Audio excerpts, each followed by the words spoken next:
On va passer à une autre session. Alors, plus d'un Français sur deux a déjà subi un dommage climatique, selon le sondage Odoxa pour Generali. Donc, ça révèle vraiment une vigilance qui est installée dans la population, mais aussi un fort besoin de prévention. Et justement, pour en parler, je vais rappeler Kevin Fleury, qui est journaliste météo à BFM TV, passionné de tempêtes, d'orages, ça tombe bien, pour parler de dégâts, accompagné de Simon Blaquière, qui est directeur du Generali Climate Lab. C'est à vous. Voilà, rebonjour à toutes et tous, ceux qui nous ont rejoints peut-être à la mi-journée. 29 degrés 4 actuellement à Rennes-Saint-Jacques et peut-être une vigilance jaune, la première avant un été météorologique tout à l'heure à 16 heures. On verra, en tout cas, c'est ce qui se dit. On va parler ensemble avec vous, Simon Blaquière. On s'était vu déjà l'année dernière au forum. Très heureux de vous retrouver. On va parler un petit peu plus d'orage cette fois, vous le verrez dans quelques instants. Alors, je vais déjà vous laisser vous présenter à toutes les personnes qui nous ont rejoints pour nous parler évidemment de Generali Climate Lab, qui est en fait un département de l'assureur Generali. Oui, bonjour à tous. Merci encore pour l'opportunité de participer à ce forum. Donc, je m'appelle Simon Blaquière, je travaille pour Generali, l'assureur, et je m'occupe du Generali Climate Lab. Alors, le Generali Climate Lab, c'est une équipe qui a 10 ans. Elle a été lancée en 2015 et c'est une équipe d'expertise technique, d'expertise scientifique. On retrouve différentes spécialités, évidemment, des data scientists, des hydrologues, des météorologues. Et l'enjeu, on a aussi des thésards, on finance des équipes de recherche, on finance des thèses. Il y a Laura qui est ici présente. Et notre enjeu, c'est de maîtriser techniquement les risques naturels. Alors, on a deux axes, hein. Le premier, c'est l'impact pour l'assureur en tant que le dommage. Toutes les catastrophes naturelles, évidemment, ont un impact très significatif sur les dommages que nous assurons. Et le deuxième, c'est les enjeux de santé environnementale. L'objectif, c'est prévention des risques naturels, Climate Lab. On a parlé l'année dernière, en effet, des tempêtes. Concrètement, c'est quoi? Comment ça fonctionne et à qui ça s'adresse? Oui, tout à fait. Bah alors, on voit que pour un assureur, et globalement, il faut avoir les ordres de grandeur pour le marché français de l'assurance, les catastrophes naturelles, c'est 5 milliards de dommages par an, 5 milliards d'euros de dommages par an. Et ce coût, il double tous les 25 ans, hors effet indexation d'inflation. Et ça, nous, on le voit extrêmement bien dans nos statistiques sinistres. Donc, D'ici à 2050, il va doubler. alors, si on ne fait rien, la tendance veut que ça doublera. Et c'est ce que nous, on regarde dans le passé. On le voit très bien sur les dommages que nous assurons. Ce coût double tous les 20-25 ans. L'enjeu, aujourd'hui, il est double. C'est de préserver l'assurabilité, préserver l'habitabilité de nos clients et de les aider à devenir plus résilients face à ces événements, face à ces catastrophes naturelles. Ça a été dit, un Français sur deux a eu un sinistre catastrophe. Vous voyez les chiffres derrière moi sur le nombre de maisons exposées aux inondations, au RGA. Et donc l'enjeu pour l'assureur, c'est d'apporter des messages pour aider ses clients à devenir plus résilients. On voit en effet tous ces chiffres liés à différents phénomènes, les inondations, évidemment les submersions marines, ça c'était notre focus l'année dernière. Et ce qui m'a interpellé quand on a préparé cette intervention, c'est ce que vous avez marqué, les orages, le nouveau péril majeur. C'est vrai que l'année dernière, on a beaucoup parlé de ces orages de grêle qui ont une nouvelle fois causé des dégâts majeurs, alors aussi bien par exemple chez les agriculteurs que chez des personnes lambda, des habitations qui ont été ravagées par des orages destructeurs. Oui, tout à fait. Ce matin, j'ai été ravi de voir les experts, les chasseurs d'orages et les orages convectifs, les belles photos qu'on a pu voir.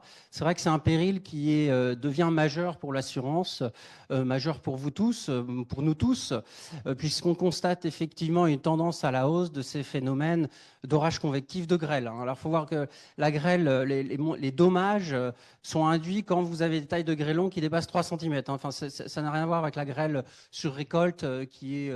ça, c'est des grêlons beaucoup plus petits, mais beaucoup plus denses. Mais je ne vais pas forcément rentrer dans les détails.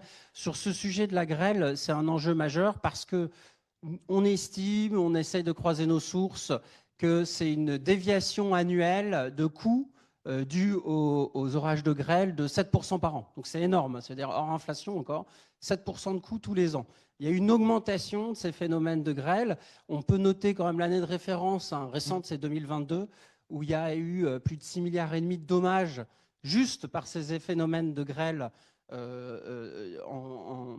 plutôt sur le Grand Ouest, je vais dire, de la France. On voit que l'an dernier, on a eu aussi une année qui était au-delà de la moyenne qu'on subit. Et donc là-dessus, il y a un vrai enjeu autour de la modélisation, de la prévision. Et comment on l'améliore justement? Comment on fait face? Comment on anticipe ces futurs dommages? Alors, l'enjeu sur la prévision, nous, on se base vraiment sur Météo France. Et je salue encore une fois, je ne me souviens plus où ils sont dans le public, juste là, Météo France. Pour nous, c'est la référence de la prévision. Par contre, sur la prévision, pour être très honnête, et on échange beaucoup avec Météo France, la prévision, ce que nous, on cherche à avoir sur les montants de dommages, c'est est-ce qu'on peut prédire une grêle avec des grêlons qui vont dépasser 3 cm, parce que c'est ça qui va coûter, c'est ça qui va générer des dommages, c'est extrêmement compliqué. Là, ce qu'on regarde plus, c'est deux choses. La première, on essaye de travailler toujours avec Météo France, avec leur filiale qui s'appelle Predict Service. Ce qu'on essaye de savoir, c'est 5 minutes après l'orage de grêle, où est-ce que c'est exactement ça a tapé, pour tout de suite pouvoir être proactif, aller voir nos assurés, aller voir nos clients, pour les accompagner dans le sinistre, pour les accompagner dans les démarches à mener. La deuxième chose qu'on regarde beaucoup, ça a été dit dans les tables rondes précédentes, c'est nous ce qu'on essaye de faire en assurance, on passe pas mal de temps à réanalyser le passé. Et là, je crois qu'il y a un intervenant, je pense que c'est Gaël Musquet qui parlait de l'ECMWF.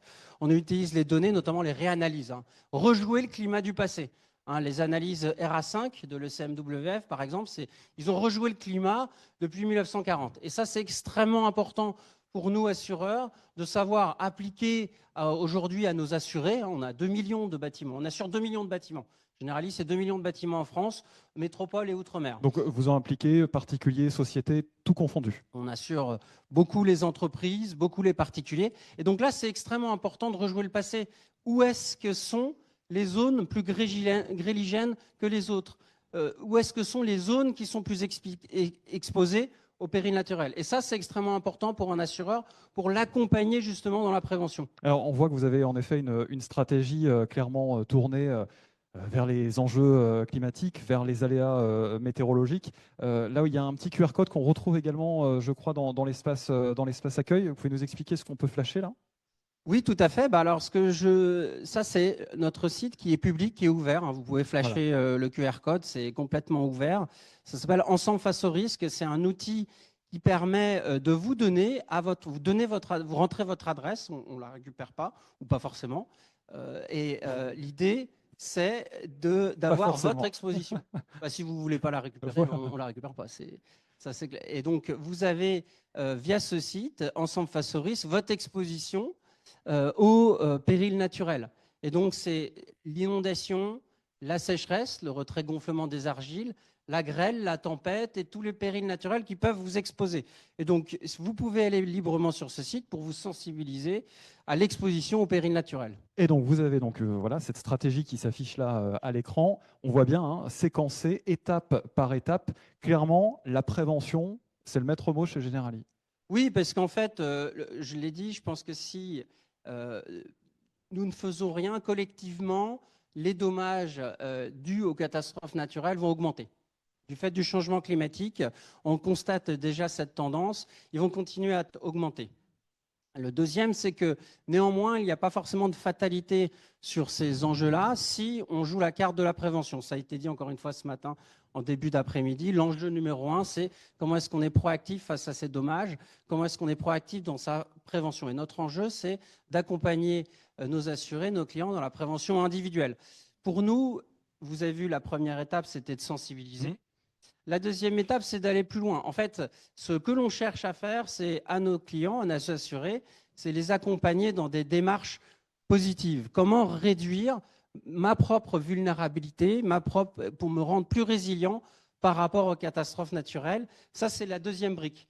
Et donc, c'est d'accompagner nos clients dans l'approche de diagnostic. Alors, comment ça se passe? C'est vrai qu'il y a plein de petites pépites. Vous en avez cité une, AI6, ou AI6 plutôt, plus précisément en français. Ça, c'est quoi? C'est une pépite, c'est une structure qui permet d'analyser, grâce entre autres à l'intelligence artificielle qu'on a évoquée juste avant, faire un diagnostic sécheresse autour de son domicile. Elle va même être capable de comprendre la fissure présente sur un mur liée peut-être à un épisode antérieur de sécheresse. C'est ça, hein?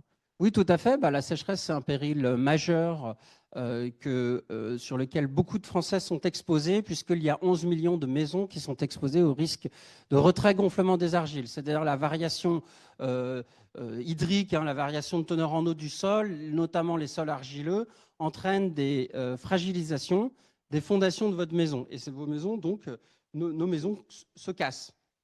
Donc l'enjeu, c'est d'accompagner nos clients en leur proposant des diagnostics de vulnérabilité. Ça veut dire quoi concrètement? Et là, si on peut aller, il y a un slide qui image un petit peu ça. L'après, voilà, le suivant. C'est justement de vous accompagner avec un diagnostic qui va vous donner les fragilités de votre maison au regard du risque retrait-gonflement, au regard du risque sécheresse. C'est un outil qui est complètement autonome, sur lequel vous êtes autonome et vous pouvez faire le tour de votre maison avec votre smartphone et vous êtes accompagné par, en l'occurrence, une IA qui s'appelle Julia, qui vous donne les consignes sur ce qu'il faut regarder, qui vous donne des conseils. Et à la fin de ce diagnostic, vous bénéficiez tout de suite un rapport qui vous donne les fragilités de votre bien. Quelles sont les fragilités du bien qu'on peut avoir quand on est exposé au retrait-gonflement des argiles? N'importe qui peut le faire. N'importe qui peut le faire. L'enjeu, nous, on le diffuse et notre objectif, c'est de le diffuser à nos clients pour aller au-delà de la sensibilisation, pour leur dire exactement ce qu'il faut faire. J'ai fait moi-même le test. C'est assez bluffant dans l'expérience utilisateur qu'on peut avoir. Et effectivement, il détecte plein de choses. Quelques exemples. La végétation qui est extrêmement proche de vos fondations est très néfaste elle fragilise les fondations de votre maison. Donc, vis-à-vis du risque sécheresse, c'est extrêmement négatif. La descente d'eau pluviale, c'est-à-dire avoir des gouttières et avoir une collecte des eaux pluviales qui soit connectée au tout à l'égout. Ça paraît un peu évident finalement quand je le dis. Le vérifier, l'outil détecte si vous avez une gouttière, si elle est finalement raccordée ensuite, là il faut aller vérifier. Mais vous avez tout un panel d'autodiagnostic, de solutions qui sont mis en avant pour détecter si vous avez des fragilités. J'ai cité la végétation, les gouttières, vous citiez les fissures. Effectivement, l'idée, c'est quand même de rassurer le client ou de lui donner des messages de prévention extrêmement personnalisés qui vont l'aider à rendre son bien beaucoup plus résilient en lui disant quoi faire. Éviter l'arbre planté juste à ras de la maison, peut-être mettre en place un trottoir périphérique qui permettra d'éviter que l'eau ruisselle au pied des fondations, vérifier finalement le raccordement des eaux pluviales directement au tout à l'égout. Ce sont des gestes qui sont relativement simples et l'idée, c'est que l'assureur ne soit plus juste en indemnisation après sinistre, mais vous permettre d'agir avant le sinistre en vous donnant les bons conseils, en vous donnant les bonnes orientations pour vous rendre plus résilient face à la sécheresse en l'occurrence. Alors, je vais aller un petit peu trop vite, donc on retourne un petit peu ici en arrière sur les diagnostics. C'est vrai que là, on parle de prévention, faire des travaux parfois.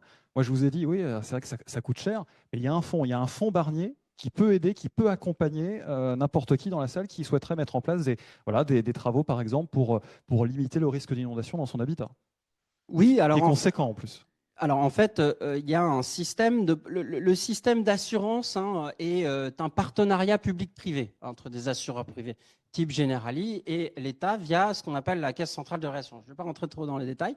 Néanmoins, il y a la possibilité de bénéficier d'un système de diagnostic. C'est exactement ce que je viens d'expliquer sur la sécheresse, sur l'inondation. Il y a tout un dispositif qui existe sur lequel on essaye de promouvoir ce dispositif pour accompagner nos clients et pour leur donner des solutions de diagnostic qui, sur l'inondation, vont leur donner les conseils pratiques. L'idée, c'est que ça vous dit exactement quelles sont les fragilités, les points de fragilité de votre bien au regard du risque inondation et quels sont les conseils que vous pouvez avoir, qu'est-ce que vous devez mettre en place. Donc, par exemple, avec ce que l'on voit là.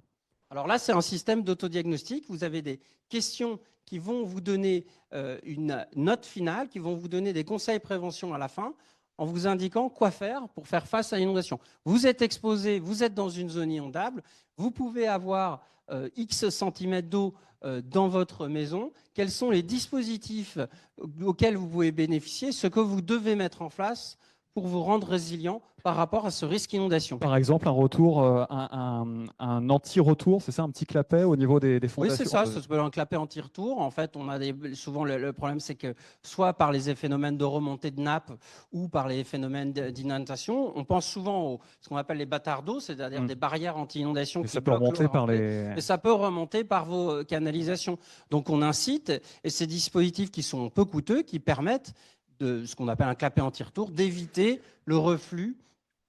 Par exemple, lié à votre système tout à l'égout, le reflux dans votre maison. Et ça, ce genre de dispositifs sont identifiés au moment du diagnostic. Simon Blacker, une petite question quand même. Si on fait ces travaux au niveau de son domicile, est-ce qu'on va avoir un bonus assurance par mois? Est-ce qu'on va payer un petit peu moins cher? Est-ce que ça, c'est quelque chose qui pourra arriver un jour?